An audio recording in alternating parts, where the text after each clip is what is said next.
Hello friends, once again welcome to my class. This is my third video, chapter second, management principle या principle of management. Principle of management क्या होते हैं? Principle of management are general guidelines which helps manager for taking managerial decisions. Principle के जो management के जो principal है वो जनरल गाइडलाइंस होती हैं जो एक मैनेजर को मदद करती हैं कि अपन डिसीजन इफेक्टिवली ले सकें। And it is expected that every manager should follow these principles. और ये उम्मीद की जाती है कि सभी मैनेजर इनको फॉलो करेंगे। फॉलो करेंगे तो अच्छी बात है, नहीं फॉलो करेंगे तो कंपलसरी नहीं, बट फॉलो करोगे तो आपके डिसीजन मेकिंग में आपको हेल्पफुल होंगे। चलिए, आप कौन कौन से प्रिंसिपल हैं? 14 प्रिंसिपल हैं, उनके बारे में अपन डिस्कशन करते हैं और इनका एक शॉर्टकट अपन देखते हैं। देखिए यहाँ पर, ठीक है। तो देखिए, management principle are general guidelines which help manager for taking decisions या managerial decisions and it is expected that every manager should follow the principles. उम्मीद की जाती है कि सभी मैनेजर इन प्रिंसिपल्स को फॉलो करें। तो कुछ शॉर्टकट मैंने यहाँ पर लिख दिया, इसके बारे में अपन डिस्कशन करेंगे। 14 प्रिंसिपल को शॉर्टकट में बताएंगे। तो वो मतलब principle of order, principle of order,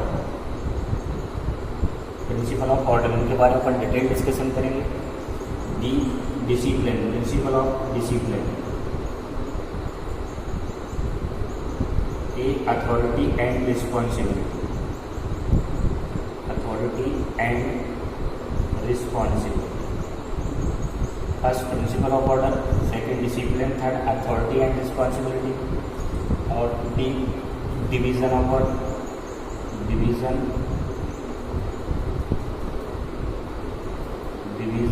of work. Unity of command, unity of command, direction, unity of command,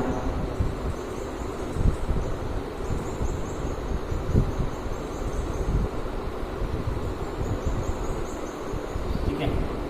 discipline हो गया, division of work, unity of command हो गया, यूनिटी ऑफ डायरेक्शन हो गया, ठीक। कमांड और डायरेक्शन ऐसे लिख देते हैं यहाँ पर, unity of command, unity of direction, ठीक। O principle of order, D discipline, A authority and responsibility, D division of work, U C D unity of command and unity of direction, ठीक है। R remuneration, principle of remuneration, remuneration, remuneration मतलब salary, principle of remuneration. S इस principle of scalar chain, principle of scalar chain. S principle of stability of tenure, stability of tenure of the employee या personal, stability of tenure, of tenure. इनको detail, time period, tenure मतलब time period, इसको अपन detail में देखेंगे सब principles को। E मतलब initiative, principle of initiative. S मतलब बेटा होता subrogation, subrogation of individual interest, individual interest to general interest, general interest. Subrogation of individual interest to general interest. और ई एक होता इक्विटी और लास्ट है split, split the cost, split the cost. तो बेटा ये 14 प्रिंसिपल्स हैं, वो अपन ने शॉर्टकट में डिस्कशन कर लिए, ठीक है।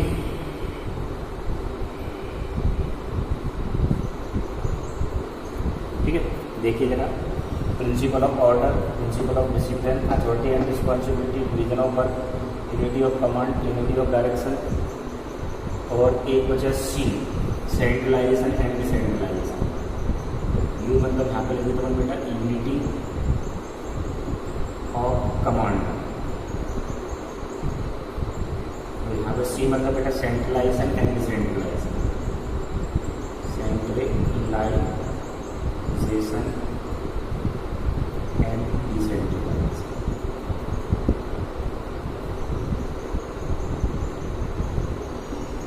ठीक बेटा, तो जो 14 प्रिंसिपल हैं इनको अपन प्रॉपर तरीके से फॉलो करेंगे तो बेटर रहेगा बेटा। ठीक है, दोबारा से रिपीट करते हैं, फिर इसको एक एक करके अपन डिटेल में देखेंगे बेटा। क्या?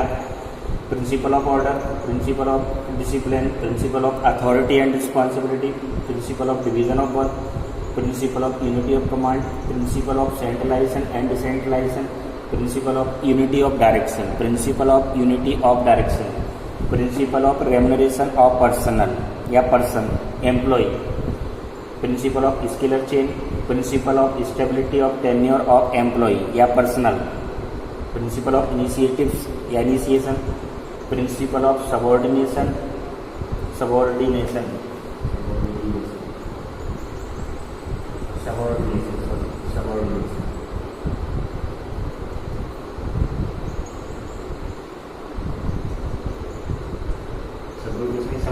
Principle of subordination of individual interest to general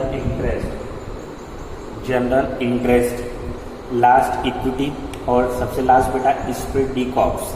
ये अपने 14 प्रिंसिपल्स होते हैं, इनको अपन को डिटेल में देखना है, 1 बाय 1 करके अपन देखेंगे। आप कोई कंफ्यूजन हो तो बताइए। चलिए बेटा, अब इसी सीरीज में कंटिन्यू करते हैं। अब अपन को देखना बेटा जो प्रिंसिपल कौन ने दिए, हेनरी फ्योल ने दिया 14 प्रिंसिपल। हेनरी फ्योल एक्सपर्ट थे, उन्होंने मैनेजमेंट के कुछ टिप्स दिए, इनको प्रिंसिपल्स बोलते हैं बेटा, इसलिए इसी वजह से इनको फादर ऑफ मैनेजमेंट बोला जाता है। Who is known as father of management? Henry Fayol known as father of management, general management. और बेटा एक और एक्सपर्ट थे F.W. Taylor, friendly Winslow Taylor, उनको भी फादर ऑफ मैनेजमेंट बोला जाता है, बट वो बेटा साइंटिफिक मैनेजमेंट है, उनके फादर है। मतलब Henry Fayol is known as father of general management and F.W. Taylor is known as father of scientific management.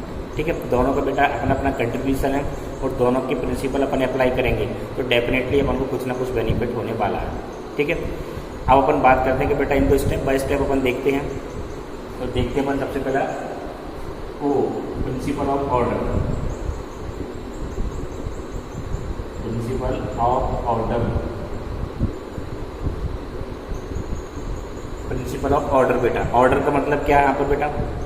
Principle of order, order does not means command here, order means everything must be arrange in systematic order और there must be a sequence for everything.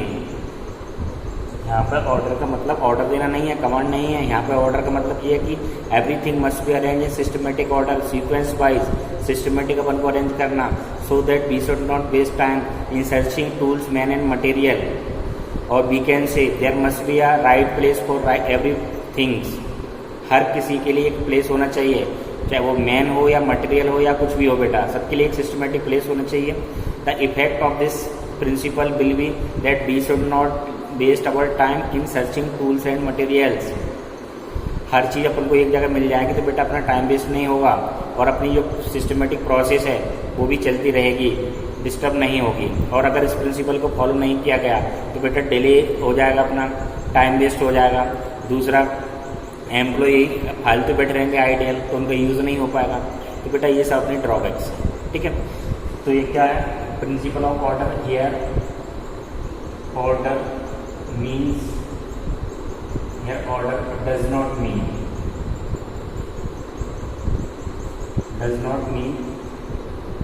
Command. यहाँ पे order का मतलब command देना नहीं है बेटा, ध्यान रखिए। Here order means everything must be arranged in systematic way.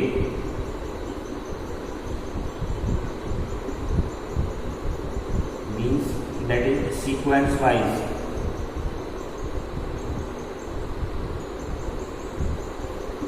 हर चीज का एक सीक्वेंस होना चाहिए। और we can say there must be a place for everything means right place for everything, ताकि बेटा सबका एक पता रहेगा कि कौन सी चीज़ कहाँ पर रखी हुई है, तो अपन टाइम वेस्ट नहीं करेंगे। ठीक है, तो here order means everything must be arrange in systematic way that is sequence wise so that be should not so that there should not be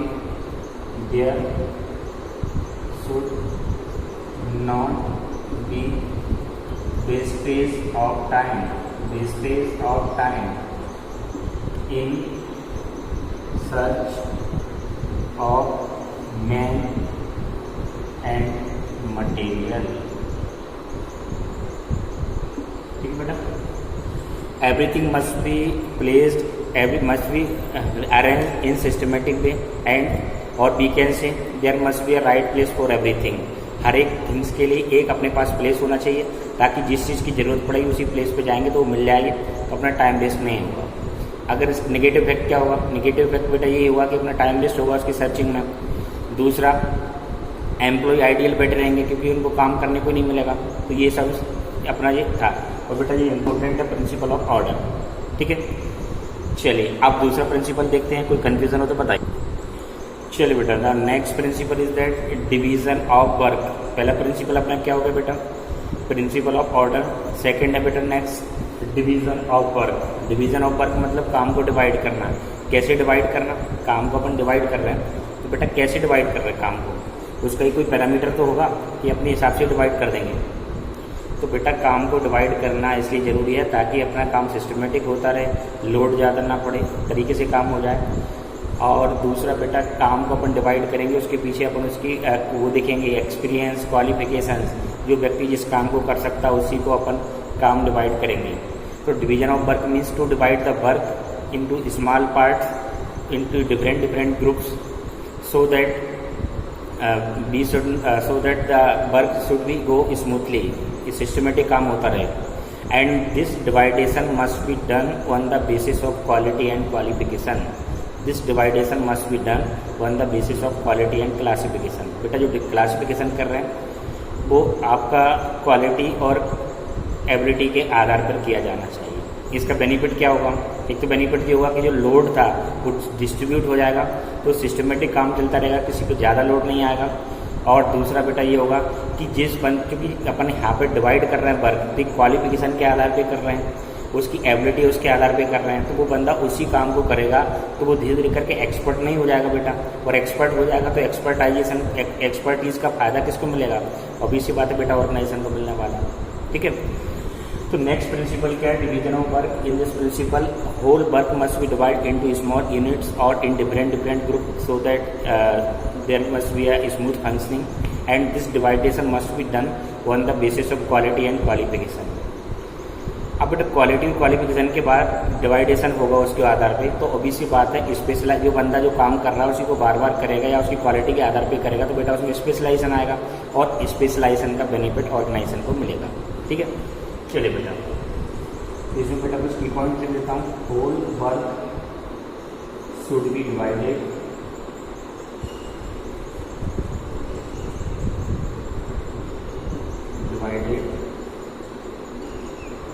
into small groups on the basis of quality and qualification।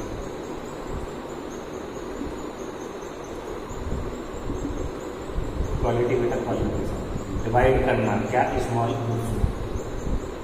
ठीक है बेटा, इससे benefit क्या होगा, सीधा सा benefit ये होगा। बेनिफिट्स क्या होगा बेटा, एडवांटेज। बेटा एडवांटेज क्या नजर आता है आपको, आप कुछ कर सकते हैं, क्या एडवांटेजेस हैं बताइएगा। एडवांटेज क्या है बेटा, इसके एडवांटेज यही तो होंगे ना। Advantage it reduce workload of manager, तो मैनेजर उसका वर्कलोड रिड्यूस हो जाएगा। दूसरा बेटा benefits of specialisation, benefit of specialisation. Obvious ही बात है बेटा, स्पेशलाइजेशन के बेनिफिट मिलेंगे। और निगेटिव क्या होगा, सिस्टम इसमें और पूरा तो स्मूथ फंक्शनिंग हो जाएगी। ठीक है, चलो स्मूथ फंक्शनिंग भी पूछ सकते हैं। चलिए बेटा, स्मूथ फंक्शनिंग और मैनेजमेंट का फंक्शन आसान हो जाएगा। ठीक है, नेगेटिव क्या हो जाएगा, डिसएडवांटेज अगर फॉलो नहीं किया जाए तो बेटा वर्कलोड मान लीजिए, वर्कलोड विल बी देयर। उल्टा कर देते हैं बेटा तो वही काम हो जाएगा अपना। यहाँ पर reduce workload will be there, no benefit of specialisation, no benefit of specialisation का बेटा कोई बेनिफिट नहीं मिलेगा। और स्मूथ फंक्शनिंग नहीं होगी बेटा। तो इस तरीके से अपन इसका नेगेटिव बेटा कर सकते हैं। ठीक है बेटा, चलिए बेटा, आई थिंक कोई कंफ्यूजन है तो बेटा बताइएगा। ठीक है बेटा, ओके बेटा, थैंक यू।